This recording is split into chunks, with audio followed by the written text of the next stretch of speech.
देखिए, over subscriptions money, adjust and refund दोनों एक ही क्वेश्चन में दोनों करना है। जो ओवर सब्सक्रिप्शन का पैसा आएगा, एक्सेस मनी को आपको एडजस्ट भी करना है, रिफंड भी करना है। जब क्वेश्चन में एक्सेस मनी को रिफंड और एडजस्ट किया जाए तब देखिए जर्नल एंट्री कैसे होता है।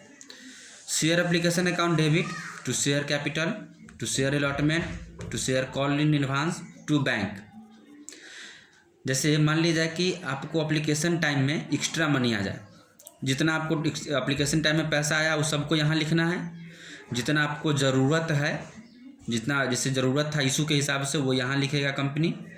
जहाँ जितना पैसा वो एडजस्ट करेगा वो अलॉटमेंट पर अगर एडजस्ट करेगा तो अलॉटमेंट के सामने लिखेगा। अगर उसको कॉल इन एडवांस फर्स्ट या फाइनल कॉल पे एडजस्ट करना है तो वो कॉल इन एडवांस करके यहाँ पे लिखेगा, या पैसा को वापस करना है तो इसके सामने लिखेगा।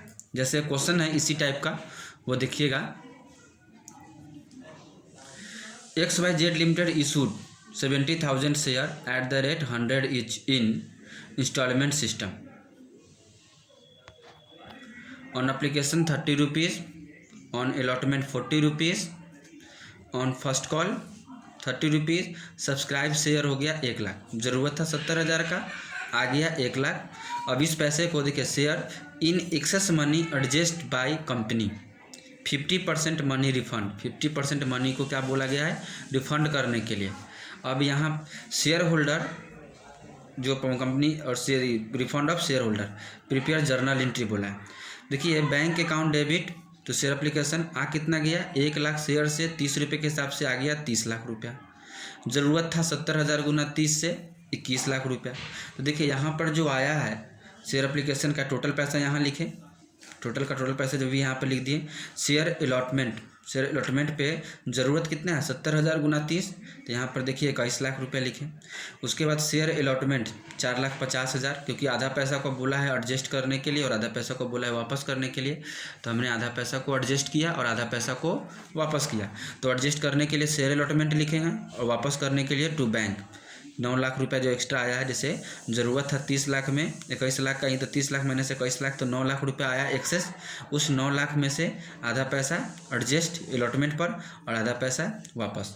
अब देखिए अलॉटमेंट का समय कितना मांगा जाएगा, तो अलॉटमेंट का समय कंपनी को ज़रूरत था 70,000 के हिसाब से, तो 70,000 गुना 40 मांगा गया 28 लाख रुपया। Share allotment account debit to 28 lakh to share capital 28 lakh हो गया। अब कंपनी को शेयर अलॉटमेंट के समय 4.5 लाख रुपया ये दे रखा है, 4.5 लाख रुपया ये एक्सेस मिल रहा हुआ है, वो एडजस्ट किए हुए। तो जैसे ही उससे जब अलॉटमेंट का पैसा मांगा जाएगा तो जो ये दे रखा है वो पैसा इसको यहाँ पे कम मिलेगा। 28 लाख में 4.5 लाख मेंटेन हो जाएगा, एडजस्ट हो जाएगा। जो पैसा बचा हुआ है 23,50,000 वही यहाँ शेयर अलॉटमेंट पर मिलेगा। अगर ये पैसा कॉल इन एडवांस पे एडजस्ट हुआ होता तो कॉल इन एडवांस में घटाते, जहाँ पे एडजस्ट होगा उसी में जा करके बैंक में घटा करके पैसा कम दिखाएंगे। उसके बाद आ जाइए शेयर फर्स्ट और फाइनल कॉल के बाद। देखिए शेयर फर्स्ट और फाइनल कॉल के समय कितना मांगा गया 21 लाख, क्योंकि 70,000 गुना 30, 70,000 शेयर था, इशू तो 70,000 हुआ है, तो 70,000 गुना 30 21 लाख, और bank account debit to 21 lakh, तो शेयर कैपिटल भी 21 लाख हो गया। तो यहाँ पर किसी प्रकार का एक्सेस मनी एडजस्ट नहीं करना है, क्योंकि वहाँ पर एक्सेस मनी को एडजस्ट करने के लिए फर्स्ट कॉल इन एडवांस में नहीं डाला हुआ है। तो आप यहाँ पर देखिएगा टोटल मनी को हमने शेयर एप्लीकेशन का जितना पैसा आया था उसको यहाँ लिखें, जितना कैपिटल इशूड से जो भी पैसा हुआ है उसको हम लोग यहाँ पे लिखें। एक्सेस मनी का जितना पैसा एडजस्ट करने के लिए बोला है वो एडजस्ट कर लिए।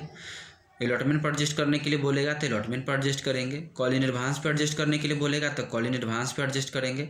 अगर वो वापस करने के लिए बोलेगा तो टू बैंक से वापस कर देंगे, जैसे हम लोग यहाँ पे किए हैं।